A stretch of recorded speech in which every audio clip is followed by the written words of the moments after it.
सत्यशोधक Shivkranti TV news.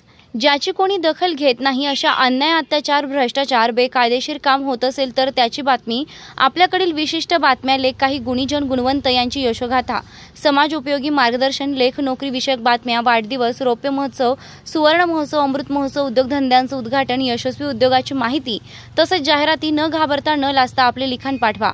आपल्या बातम्या निर्भीडपणे प्रसिद्ध केल्या जातील। शिवक्रांती टीव्ही न्यूज संपादक सत्यशोधक शंकरराव लिंगे 73 87 37 78 01। ओबीसी आरक्षण बचावसाठी राज्य मागासवर्गीय आयोगाचे माजी सदस्य प्राध्यापक लक्ष्मण हाके, नवनाथ वाघमारे हे वडीगोद्री, अंबड येथे तसेच पुणे येथील जिल्हाधिकारी कार्यालयासमोर मंगेश ससाणे, मृणाल ढोले पाटील यांनी आमरण उपोषण सुरू केलंय।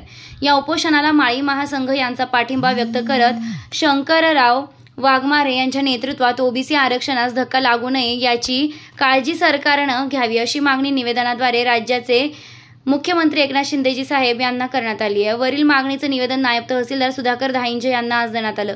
यावेळी माळी महासंघाचे शंकरराव वाघमारे, पाटकुलचे माजी उपसरपंच अनिल वसेकर, सौंदनेचे माजी उपसरपंच संतोष नामदे, उद्योजक बाळासाहेब भानवसे, जिल्हा परिषद शाळा सौंदानेचे शाळा व्यवस्थापन समितीचे अध्यक्ष तुकाराम भानवसे, तंटामुक्ती समितीचे उपाध्यक्ष गोरख भानवसे, पाटकुलचे शंकर नामदे, शंकर जाधव, पेनूरचे अण्णासाहेब सलगर, कुलदीप आहेरकर, मच्छिंद्र गाडे पाटील, विजय चौधरी, अविनाश पांढरे, माळी महासंघाचे अध्यक्ष सुभाष भानवसे, दत्तात्रय पडवळकर, सूर्यकांत माळी, दीपक माळी, दीपक गवळी, आनंद भानवसे, विष्णू भानवसे, तानाजी गोडसे, विष्णू बनसोडे, तानाजी नामदे, पोपट नाना माळी, श्रीराम माळी, धनंजय मोहोळकर यांचे अनेक ओबीसी बांधव उपस्थित होते।